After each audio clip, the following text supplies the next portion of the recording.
My name is Evelyn, and I'm 28 years old. As I stand here packing up my corner office on the 47th floor, I can't help but stare at the view I spent 5 years working toward. Just 1 year ago, my life was supposed to be completely different. I should have been on my dream honeymoon in Santorini, starting my perfect life with my perfect husband. Instead, that trip became the best, worst day of my life. Before I share how my honeymoon turned into the moment that changed everything, I'd love to know where you're watching from. Please hit like and subscribe if stories of sweet revenge and personal triumph inspire you. 2 years before that fateful honeymoon, I met Marcus at a charity gala for underprivileged youth in Manhattan. I was there representing my law firm, standing by the silent auction table in a black cocktail dress I'd bought specifically for the event. Marcus approached me with 2 glasses of champagne and a smile that could have powered the entire ballroom. He was a junior partner at Whitman & Associates, one of our biggest competitors. Harvard Law class of 2014, he made sure to mention that within the first 5 minutes of conversation. What struck me about Marcus wasn't just his obvious good looks or his credentials. It was how he seemed genuinely interested in my work on corporate mergers. Most men I dated either felt intimidated by my career or tried to one-up me with their own accomplishments. Marcus did neither. He listened intently as I explained a recent case, asked intelligent questions, and even admitted when he didn't understand something. Our first real date happened 3 weeks later. He picked me up in his Tesla and drove us to a small Italian restaurant in Brooklyn that his grandmother had supposedly loved, over homemade pasta and wine that cost more than most people's monthly grocery bill. We talked until the restaurant staff started stacking chairs around us.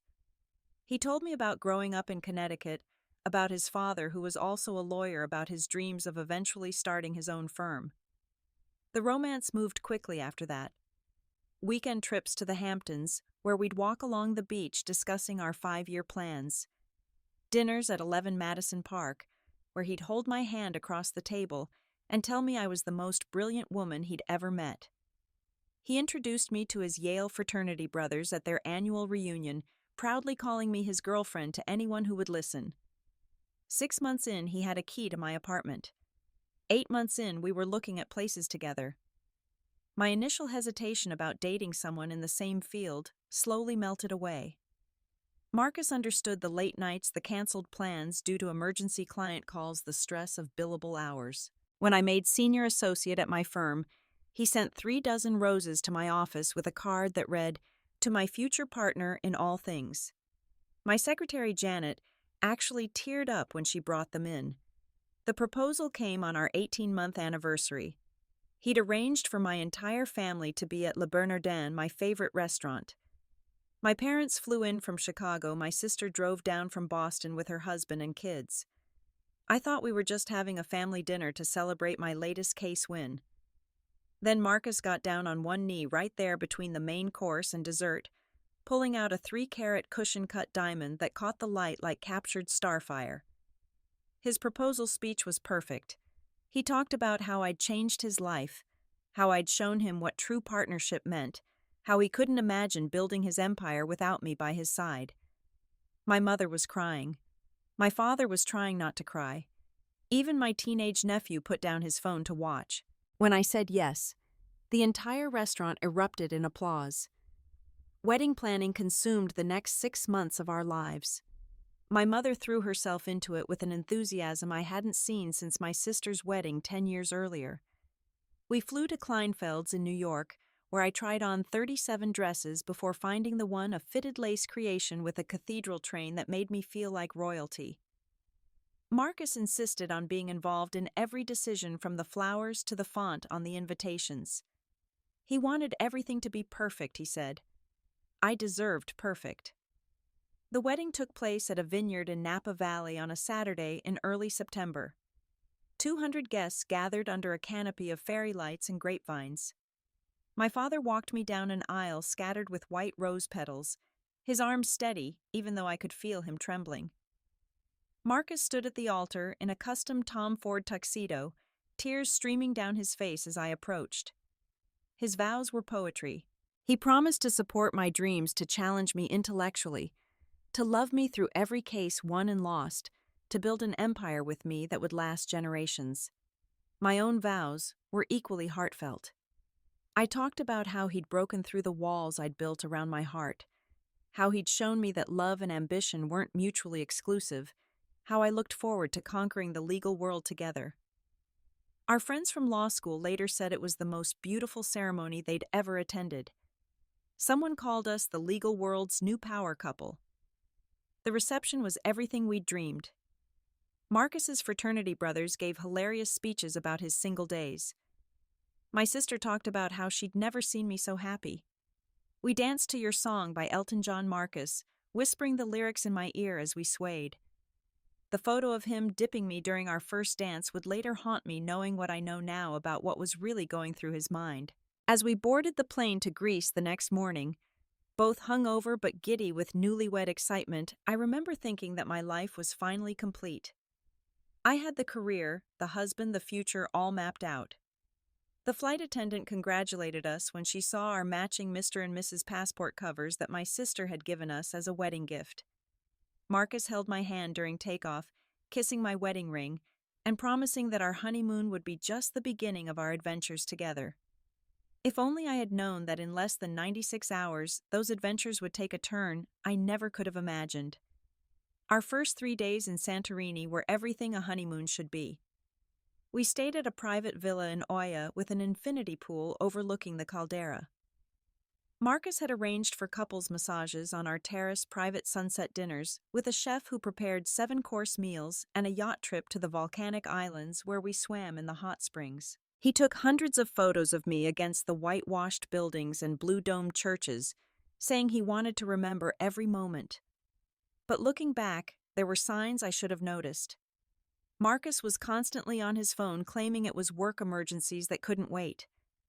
During our romantic dinners, he'd excuse himself to take calls, sometimes being gone for 15 or 20 minutes. When we were being intimate, I sometimes caught him glancing at his phone on the nightstand like he was expecting something. I brushed it off as new partner jitters at his firm, understanding the pressure he was under. On our 4th morning, I woke up to find Marcus already dressed and sitting on our terrace. He'd ordered breakfast, a spread of Greek yogurt, honey, fresh fruit, and pastries that looked like something from a magazine. The morning sun painted everything gold, and the sea sparkled below us like scattered diamonds. I wrapped myself with the hotel robe and joined him, still drowsy from the wine we'd shared the night before. "We need to talk," he said, not looking at me, but staring out at the water. My stomach clenched immediately. Those 4 words never preceded anything good. I sat down across from him, noticing for the first time that he was fully dressed in chinos and a polo, not the linen shorts and casual shirts he'd been wearing. There was a manila envelope on the table between us, partially hidden under the breadbasket. "Is everything okay?" I asked, reaching for his hand. He pulled it away. That's when his entire demeanor changed. The loving husband, who'd been kissing my shoulders in the pool just yesterday, was gone. In his place sat a stranger with cold eyes and a slight smirk playing at the corners of his mouth. He slid the envelope across the table to me. "Open it," he said. My hands shook as I pulled out the papers inside. The words "petition for dissolution of marriage" swam before my eyes. I read them 3 times before they registered. Divorce papers. He was serving me divorce papers on our honeymoon. "I don't understand," I whispered, my voice barely audible over the wind coming off the sea. Marcus leaned back in his chair and actually laughed. Not a nervous laugh or an uncomfortable laugh, but a genuine amused laugh, like he'd just heard the punchline to a particularly good joke. "Of course you don't," he said. "The brilliant Evelyn, top of her class at Columbia, youngest senior associate in her firm's history, and you never saw this coming." I couldn't speak. My throat had closed up completely. "Let me spell it out for you," he continued, pulling out his phone. 15 months ago at Brad's bachelor party in Vegas, we were talking about impossible challenges, things we could never pull off. Tommy bet me $10,000 that I couldn't get you to fall in love with me. Not just date you, but actually marry you. The ice queen of corporate law, they called you. The woman who turned down every associate partner and client who ever asked you out. He turned his phone screen toward me, showing a group chat titled The Bet. I could see messages going back over a year. Photos of us from our dates. Play-by-play descriptions of our conversations. Comments from his friends rating his performance, giving him advice on what to say, how to act. The proposal was Brad's idea. Marcus continued conversationally, like he was discussing a case study. Said you'd need the grand gesture, the family involvement. Tommy suggested the venue for the wedding. Even helped write my vows. That line about building an empire together, that was all Jake. He said ambitious women eat that stuff up. I watched my hands tremble as they held the divorce papers. Some distant part of my brain noted that he'd filed in New York, that he'd cited irreconcilable differences, that he wasn't asking for any assets. Clean and simple, like our entire relationship had been a business transaction. Why? I finally managed to ask. Why? He seemed genuinely surprised by the question. Because I could. Because they said it was impossible. Because watching you, this untouchable career woman, turn into every other lovesick bride was absolutely hilarious. You should have seen yourself at the wedding crying during the vows I didn't even write. Your mother telling everyone how she'd never seen you so happy. It was perfect. He stood up, straightening his shirt. The best part? I documented everything. Videos of you trying on wedding dresses, getting emotional. Voice notes of you practicing your vows in the shower. Photos of you sleeping next to me with that ridiculous smile on your face. The guys have been following along like it's their favorite reality show. I wanted to throw something at him. I wanted to scream. I wanted to demand to know how someone could be so cruel. Instead, I just sat there frozen as the morning sun continued to shine on what was supposed to be paradise. The marriage was real, legally speaking, he added like an afterthought.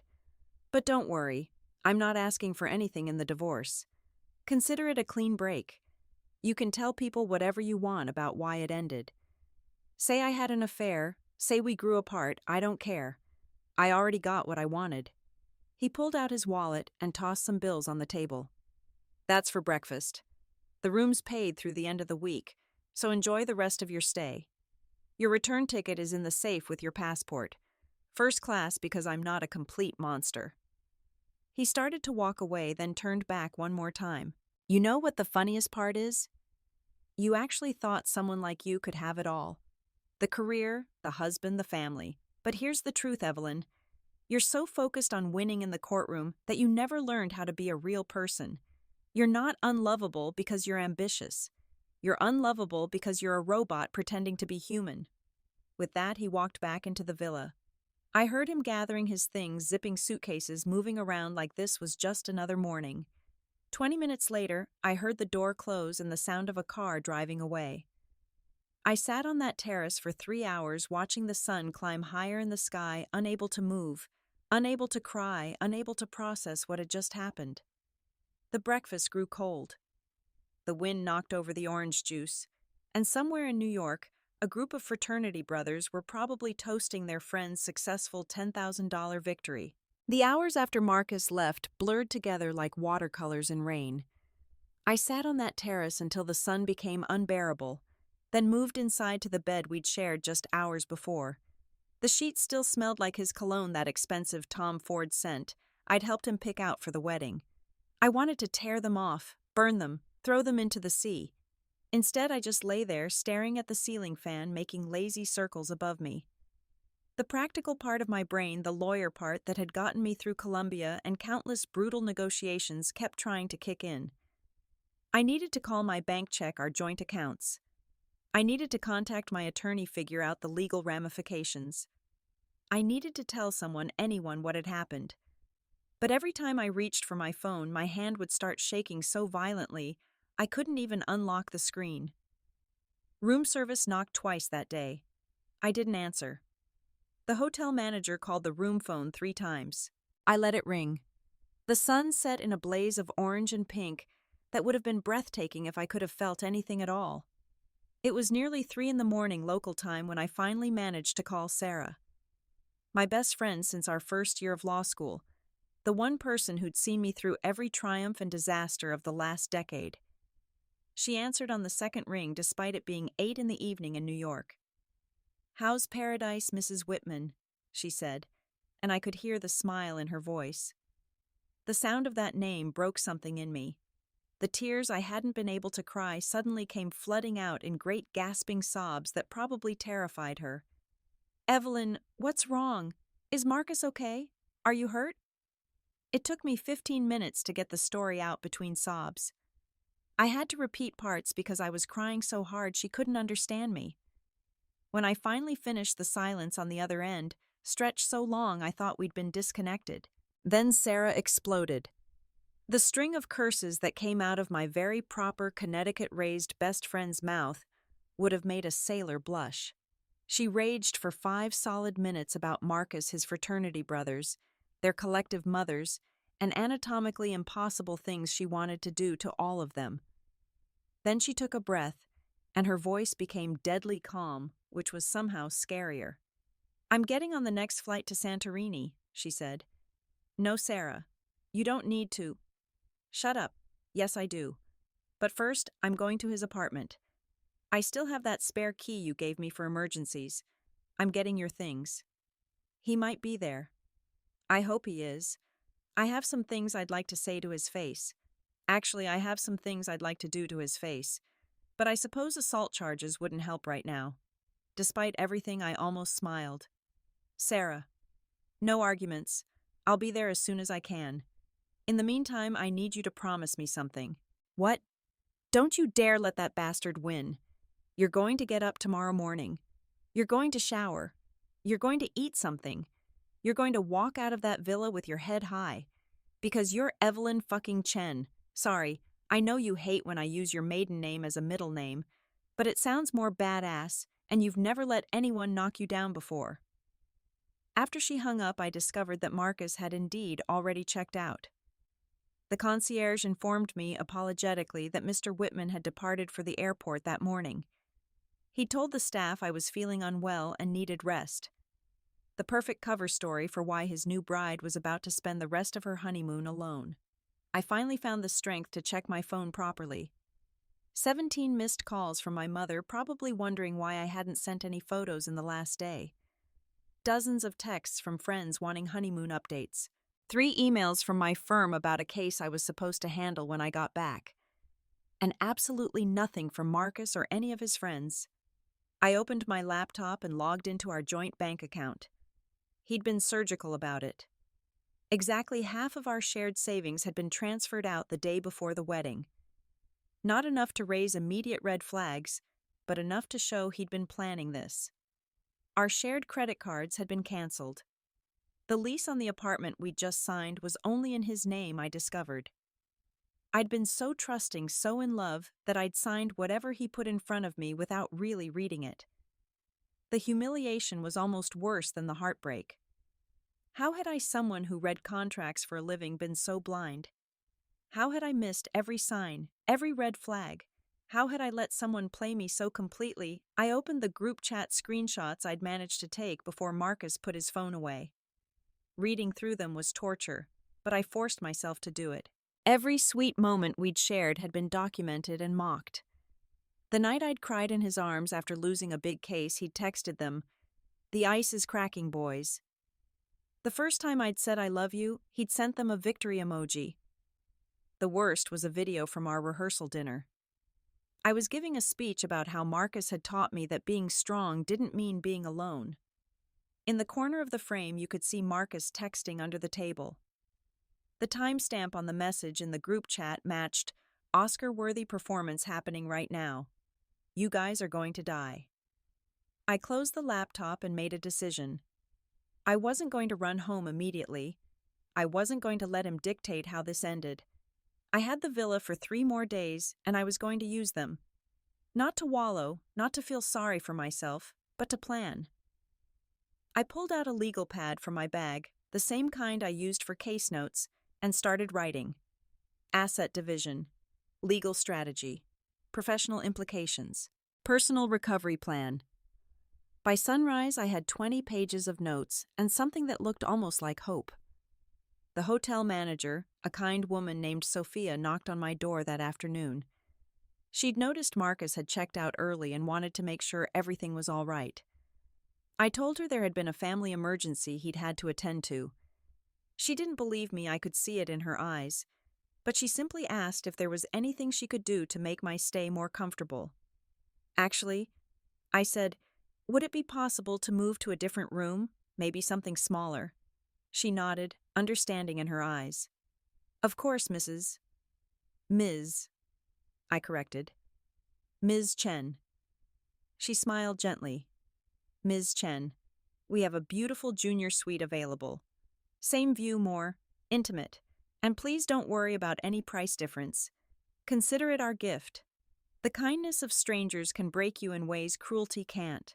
I cried again as she helped me move my things, but these tears felt different. Cleaner somehow. I spent my last 2 days in Santorini, doing things Marcus had thought were boring. I visited the archaeological museum.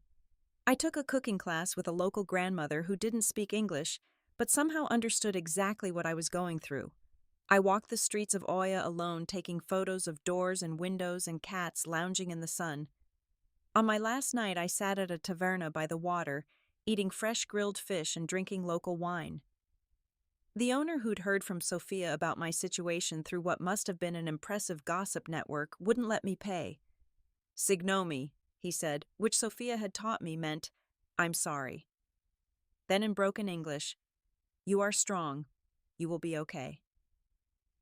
I booked my flight back for the next morning 2 days earlier than planned. First class because Marcus was right about one thing: that ticket was already paid for.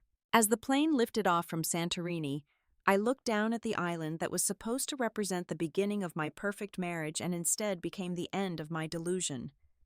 But somewhere between the Greek coast and the Atlantic Ocean, I made myself a promise. Marcus thought he'd broken me. He thought he'd won. He thought this was the end of my story. He was wrong. This was just the beginning. The flight from Athens to JFK felt like traveling through limbo. 14 hours suspended between my old life and whatever came next. I couldn't sleep, couldn't eat the elaborate first-class meal they served, couldn't focus on any of the movies playing on the entertainment system. Instead, I stared out the window at the endless ocean below and planned my re-entry into a world where everyone thought I was still a happy newlywed. Sarah was waiting at arrivals with oversized sunglasses, a venti coffee, and a suitcase. My suitcase, I realized, recognizing the monogrammed leather bag Marcus had bought me for our 6-month anniversary. How? I asked. Told the doorman you had a family emergency and asked me to get your things. He didn't even question it. I got everything I could fit. Clothes, shoes, your jewelry, that first edition, Fitzgerald you love, your backup laptop, all your legal files. Left the wedding photos, though. Figured you didn't need those. She'd even thought to grab my favorite suit, the navy Armani I wore for closing arguments, hanging in a garment bag. You're going to need armor, she said simply. The ride to Sarah's apartment in the Upper West Side was quiet.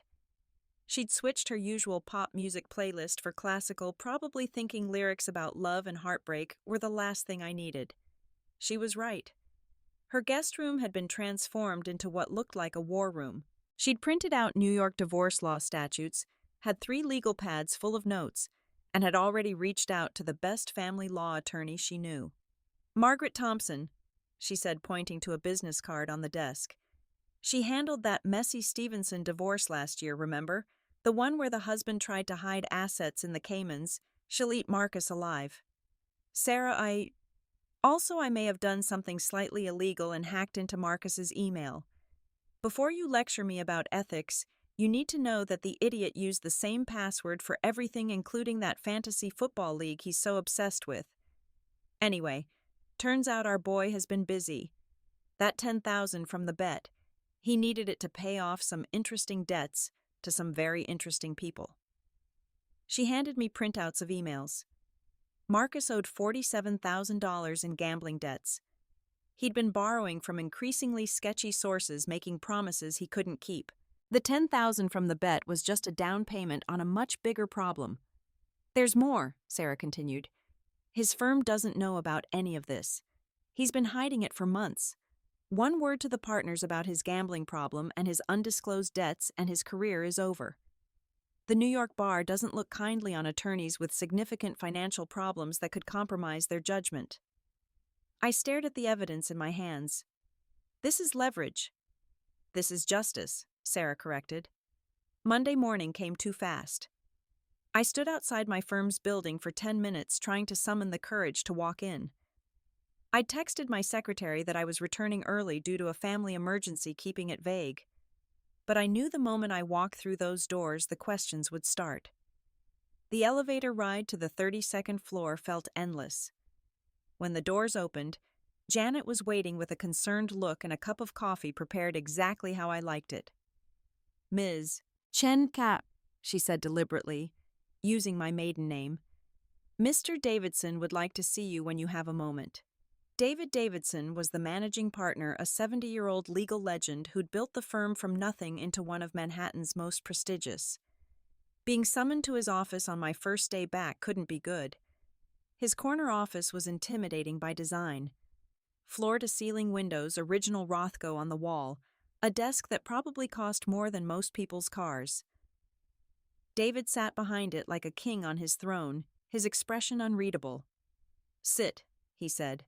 I sat. "I received a call from Stephen Whitman this morning," he began, and my stomach dropped. Stephen Whitman, Marcus's father, also a lawyer, also powerful. He wanted to inform me that his son's marriage to you had ended and suggested that perhaps you might be too emotionally unstable to handle the Henderson merger. The Henderson merger was the biggest case of my career, a $16 billion deal that would make or break my partnership chances. "I see," I managed. David leaned back in his chair. "I told Stephen that his son could go fuck himself." I nearly spit out my coffee. "I also told him," David continued, "that if he or his son attempted to interfere with your career in any way, I would personally ensure that Whitman and Associates never saw another referral from this firm again." Given that we send them approximately $12 million in business annually, he reconsidered his position. "Sir, Evelyn," he said, using my first name for perhaps the third time ever. "I've been practicing law for 45 years. I've seen every dirty trick, every personal vendetta played out in professional settings. What Marcus Whitman did to you, yes, I know about the bet that idiot Brad Sherman was bragging about it at the Union Club, was despicable, but what matters now is how you respond." He stood walking to the window. "You have two choices. You can let this destroy you, prove everyone right who says women are too emotional for this business. Or you can channel that anger into becoming the most formidable lawyer this city has ever seen. Your choice."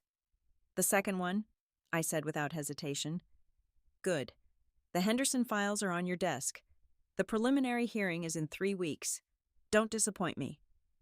I threw myself into the work with a vengeance I didn't know I possessed. 18-hour days became my norm. I lived on coffee and takeout, slept on the office couch, more nights than not. The Henderson case was complex, involving international tax law, intellectual property disputes, and regulatory challenges across 12 countries. It was exactly what I needed, something so consuming that I didn't have time to think about the wreckage of my personal life. Margaret Thompson, the divorce attorney Sarah had recommended, was everything I needed her to be. Ruthless, efficient, and utterly unsympathetic to Marcus's position. The annulment papers were filed citing fraud with the bet, serving as evidence that the marriage was entered into under false pretenses. Marcus didn't contest it. He couldn't not without admitting to the bet publicly, which would destroy what was left of his reputation. Through Margaret's investigation, we discovered more about Marcus's situation. The gambling debts were just the tip of the iceberg. He'd been taking increasingly dangerous cases to generate quick billables, cutting corners that would eventually catch up with him. His firm was already starting to notice discrepancies in his billing. Without the safety net of our dual income and my family connections, he was spiraling. 3 months after Santorini, I won the first phase of the Henderson merger case. The victory was splashed across the legal news sites. Rising star Evelyn Chen secures landmark ruling in Henderson case. The photo they used was from the courthouse steps, me in my lucky navy suit, looking confident and completely in control. You'd never know that I'd cried in the bathroom for 10 minutes before walking into court. Sarah had been my constant support through it all. She moved my things from storage into a gorgeous one-bedroom apartment in Tribeca that I could finally afford on my own.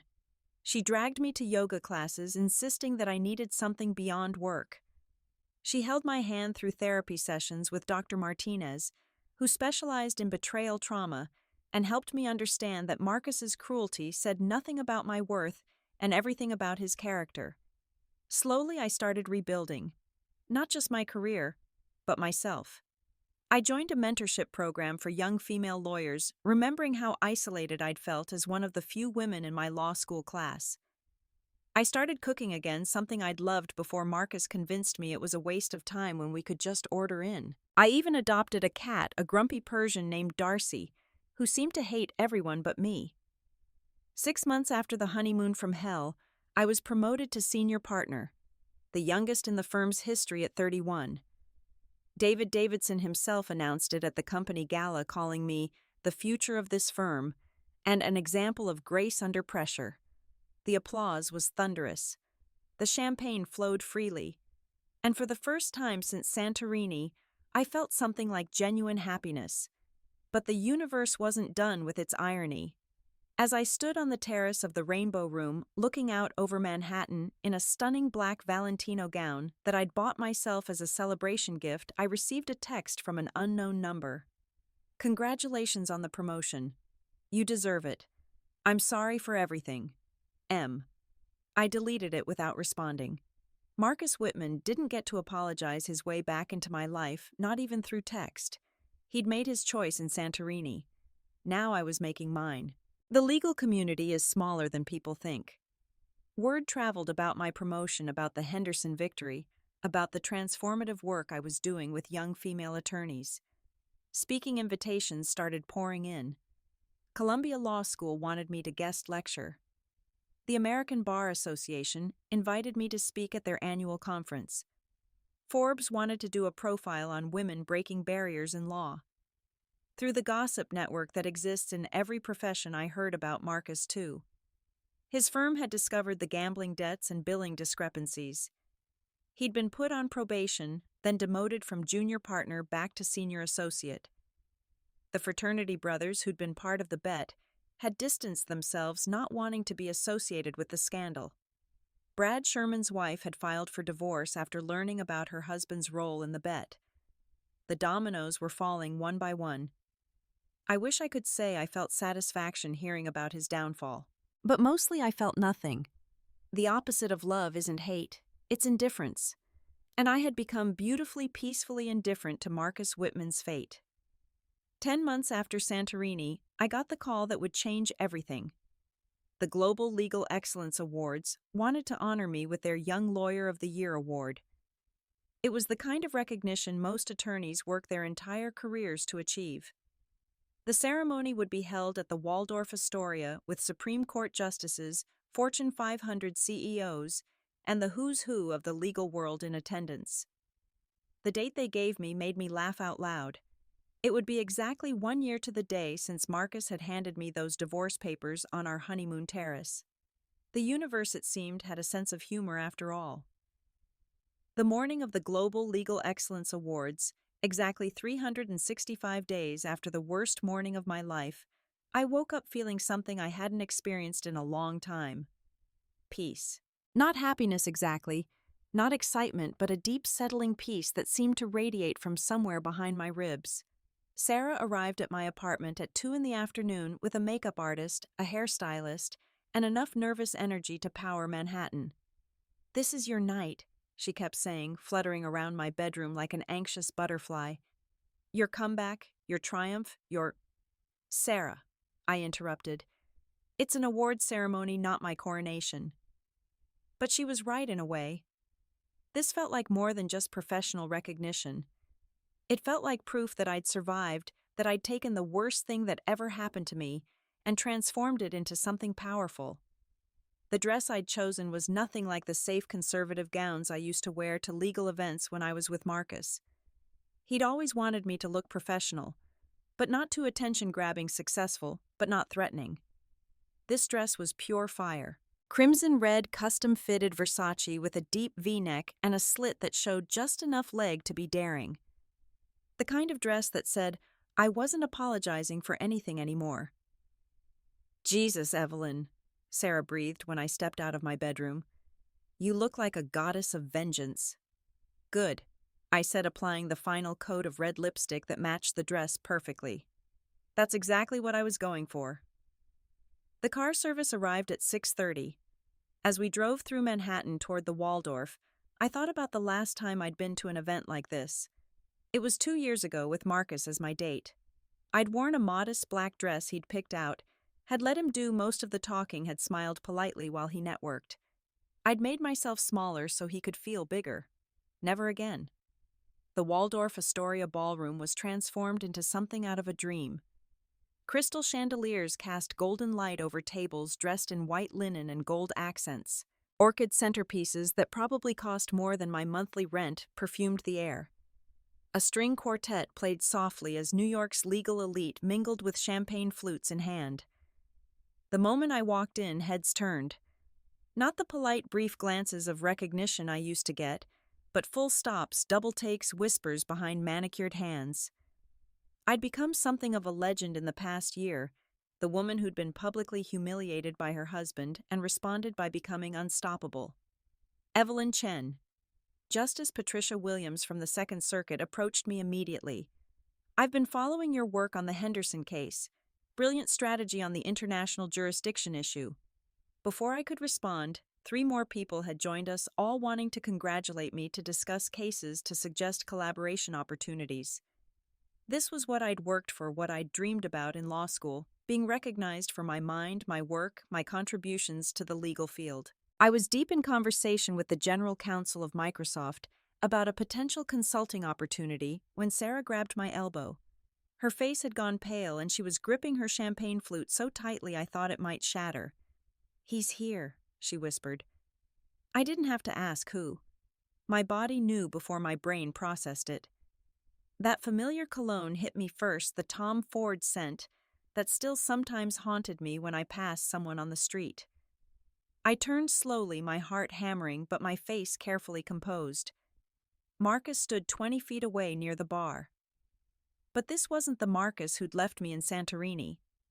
This was a diminished version, a photocopy of a photocopy. His suit was still expensive, but didn't fit quite right, like he'd lost weight quickly. His face was drawn shadows under his eyes that suggested too many sleepless nights. He was holding a glass of whiskey with hands that trembled slightly. He was someone's +1, I realized, seeing him standing slightly behind Jennifer Walsh, a senior partner at a firm known for taking cases no one else would touch. The kind of firm where disgraced lawyers went to resurrect their careers. Or try to. Our eyes met across the room. I watched the blood drain from his face as he took in my appearance, the dress, the confidence, the small crowd of admirers that had formed around me. His mouth opened, slightly closed, opened again, like a fish gasping for air. I could have looked away, could have turned my back, continued my conversation, pretended he didn't exist. That would have been the mature thing to do. But I wasn't feeling particularly mature. I held his gaze, lifted my champagne glass in a small mocking toast and smiled. Not a warm smile, not a forgiving smile, the kind of smile a cat might give a mouse it was about to play with. He started walking toward me. I saw Sarah tense beside me, ready to intercept, but I placed a gentle hand on her arm. Let him come. I'd been preparing for this moment, whether I knew it or not.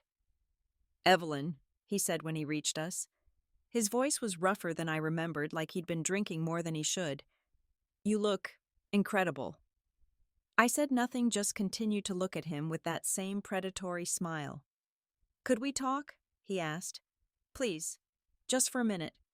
We have nothing to talk about, Marcus, I said, my voice carrying just enough to ensure the people nearby could hear. You said everything you needed to say in Santorini. I was wrong, he said quickly. I was so wrong. About everything. The bet what I said, all of it. I've lost everything, Evelyn. My job, my friends, my reputation. I've lost it all. And you're telling me this, why?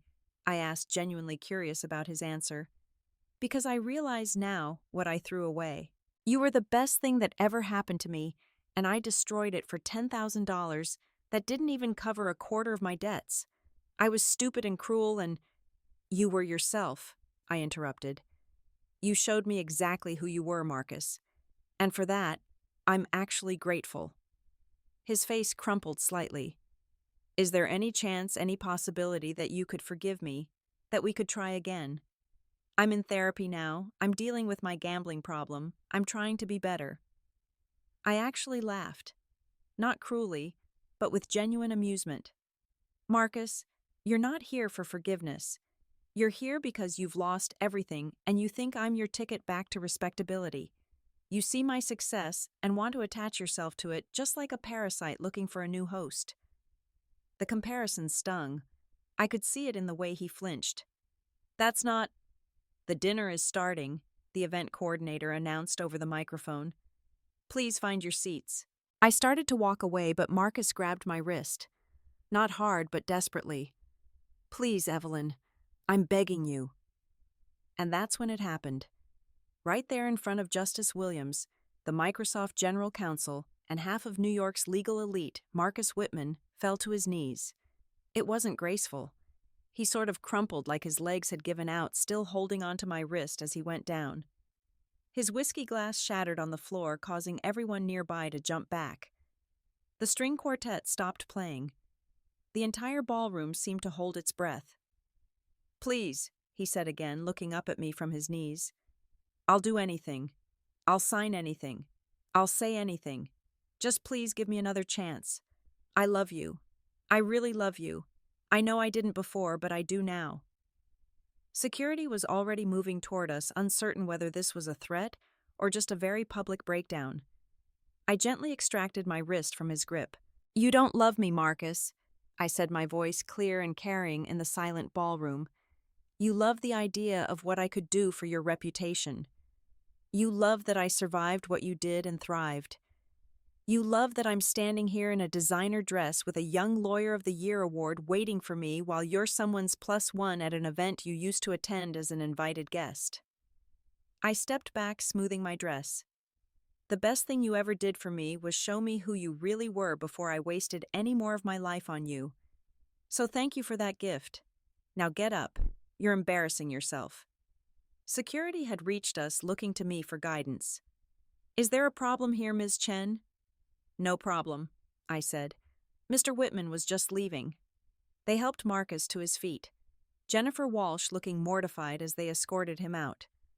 The entire exit took less than 30 seconds, but it felt like a lifetime. The moment the doors closed behind him, the ballroom erupted in whispers. Sarah appeared at my elbow with a fresh champagne flute. That was beautiful, she whispered.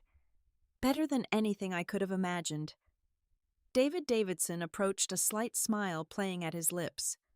Well handled, Evelyn. Though I dare say that young man won't be showing his face at legal events for quite some time. The ceremony proceeded as if nothing had happened, though I caught people stealing glances at me throughout dinner. When they called my name for the Young Lawyer of the Year award, the applause was thunderous. I walked to the stage past the table where Marcus had been sitting just an hour before and accepted the crystal trophy that caught the light like captured stars. My acceptance speech was brief but pointed. I talked about resilience in the face of adversity, about how the legal profession demands not just intellectual rigor, but emotional strength. About how sometimes the greatest victories come from the worst defeats. I didn't mention Marcus by name, but everyone knew what I was talking about. The standing ovation lasted for 3 full minutes. The rest of the evening was a blur of congratulations, business cards, and promises of future collaboration. But what I remember most is the moment I was leaving, walking through the lobby of the Waldorf in that red dress with my award in hand and catching my reflection in a gilded mirror. The woman looking back at me was someone I didn't recognize from 2 years ago. Not the eager-to-please associate who'd made herself smaller for a man's comfort. Not the broken bride on a terrace in Santorini. This was someone new, someone forged in fire, and emerged as something harder, brighter, sharper. Someone who'd taken the worst thing that ever happened to her and alchemized it into gold. I returned to my Tribeca apartment at midnight, my feet aching from hours in designer heels and my face sore from smiling. Sarah had wanted to continue celebrating at a bar, but I needed solitude to process everything that had happened. Darcy greeted me at the door with his usual disdain weaving between my legs as I made my way to the kitchen. I poured myself a glass of wine, the good stuff I'd been saving for a special occasion, and stood at my floor-to-ceiling windows looking out at the city lights. Somewhere out there, Marcus was probably drinking himself into oblivion, reliving his public humiliation. His fraternity brothers were probably distancing themselves even further, not wanting to be associated with the man who'd become a cautionary tale in New York legal circles. And I was here in my beautiful apartment with my award on the counter, and my whole future spread out before me like a banquet. The initial pain from Santorini had been acute, like a knife between my ribs that made it hard to breathe. Every morning for months I'd wake up and for just a second forget what had happened. Then reality would crash back, and I'd have to relive it all over again. The humiliation, the cruelty, the complete dismantling of what I thought my life would be. But pain, I learned, is a teacher if you let it be. It taught me that I'd been accepting less than I deserved for years before Marcus. I'd been so focused on checking boxes, the right schools, the right job, the right husband, that I'd never asked myself what I actually wanted. Marcus's betrayal forced me to sit with myself to figure out who Evelyn Chen really was when she wasn't trying to be perfect for everyone else. Therapy with Dr. Martinez had been crucial. She'd helped me understand that Marcus had likely targeted me precisely because of my drive and success. Men like him, she explained, got a particular thrill from bringing down women they saw as unattainable. The bet wasn't just about money. It was about ego, about proving he could make someone like me fall for someone like him. The fact that I'd been genuine in my feelings while he'd been performing made the conquest even sweeter for him. But here's what Marcus hadn't counted on. I wasn't just ambitious in my career. When he destroyed our marriage, that same drive that had gotten me through Columbia Law, with honors kicked into overdrive. I channeled every ounce of pain into fuel for my resurrection. The mentorship program I'd started now had 23 young female attorneys. We met monthly and I shared everything, the good, the bad, and the ugly, of navigating a male-dominated field. I told them about Marcus, about the bet, about picking myself up from rock bottom. Some of them cried when they heard the story. All of them said it made them stronger knowing someone had survived worse than what they were facing. My recent coffee date with James, the cardiac surgeon Sarah had introduced me to, had gone better than expected. He was nothing like Marcus, quieter, more thoughtful, secure enough in himself that my success didn't threaten him. When I told him about my past, expecting him to run, he'd simply said, "That man was an idiot. His loss is the rest of the world's gain." We had plans for dinner next week, nothing serious yet, but the possibility of something real. Sarah had been right that night. She called Marcus's fraternity brothers and their mothers anatomically impossible names. She'd also been right when she'd told me not to let him win. But what neither of us had understood then was that Marcus had already lost the moment he made that bet. He'd traded something real for something so petty, so small, that even winning couldn't make him a winner. I thought about the video from our rehearsal dinner, him texting under the table while I spoke about love and partnership. At the time, discovering that had felt like another knife wound. Now I saw it differently. While I was speaking from my heart, he was performing for an audience of idiots. While I was building something I thought would last forever. He was playing a game with an expiration date. He'd won $10,000. I'd won my freedom from a man who could never have truly loved me because he didn't know how to love anyone, including himself. My phone buzzed with a text from my mother. "Saw the photos from tonight on the firm's Instagram. You look radiant, sweetheart. Dad and I are so proud. The way you've handled everything this year. You're stronger than I ever was." I smiled, texting back a heart emoji and a promise to call tomorrow. My parents had been devastated by the divorce, feeling guilty for pushing the wedding, for not seeing through Marcus's charm. But I'd never blamed them. How could they have known when I, who'd shared a bed with him, hadn't known either? The city hummed below me, 8 million souls going about their lives, their own dramas and triumphs and heartbreaks playing out in countless apartments and offices and bars. A year ago, I'd been one of the walking wounded among them, trying to hold myself together with coffee and ambition and sheer stubborn will. Now I was something else entirely. Not unbroken, I'd never claim that, but reformed, reforged, refined by fire into something that could withstand whatever came next. Darcy jumped onto the windowsill beside me, purring for perhaps the first time since I'd adopted him. I scratched behind his ears, thinking about everything that had led to this moment. The humiliation in Santorini, the sleepless nights, the 16-hour workdays, the therapy sessions where I ugly cried about trust and betrayal, and the fear that I was actually as unlovable as Marcus had said. But also the victory in the Henderson case, the promotion, the mentorship program, the slow, steady rebuilding of a life that was entirely mine, the award sitting on my counter, Marcus on his knees in front of everyone who mattered in our profession, begging for something he'd never valued when he had it. I raised my wine glass to my reflection in the window, thinking of that morning on the terrace in Santorini when my world had shattered. "Thank you, Marcus," I said aloud to the night. "Thank you for the divorce papers. Thank you for the cruelty. Thank you for showing me exactly who you were.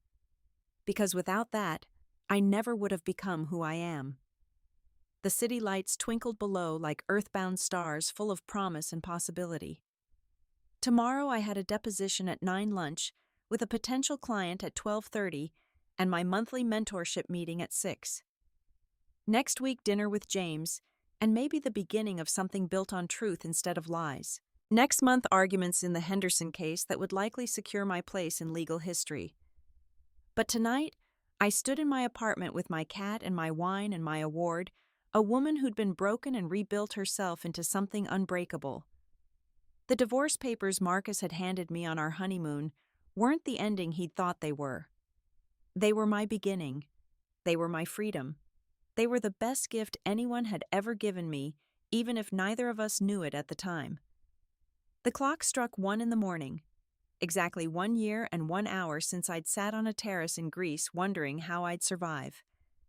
Now I knew the answers spectacularly. I finished my wine, gave Darcy one last scratch, and headed to bed. Tomorrow would bring new challenges, new opportunities, new chances to prove that the best revenge isn't living well, it's living authentically, unapologetically, and entirely on your own terms. Marcus had won $10,000 from his bet. I'd won myself. And that I thought as I drifted off to sleep in my king-sized bed, in my beautiful apartment, in my carefully crafted life was worth infinitely more. The end. But not really. Because this wasn't an ending at all. It was a transformation story, and transformations don't end, they evolve. Every morning I wake up and choose to be the woman who survived Santorini, who took public humiliation and turned it into professional triumph, who learned that being alone is infinitely better than being with someone who sees you as a game to be won. If you've made it this far in my story, you probably understand something about betrayal, about rebuilding, about the strange gratitude that comes from surviving the worst thing you could imagine. So I want to ask you, what's your Santorini? What moment broke you and then remade you into something stronger? Share your story in the comments below. I read every single one. And if this story resonated with you, if it made you think about your own resilience or your own recovery from betrayal, please hit that like button and subscribe. Share this with someone who needs to hear that the worst day of your life might just be the beginning of your best chapter. Because sometimes the person who breaks you is actually setting you free.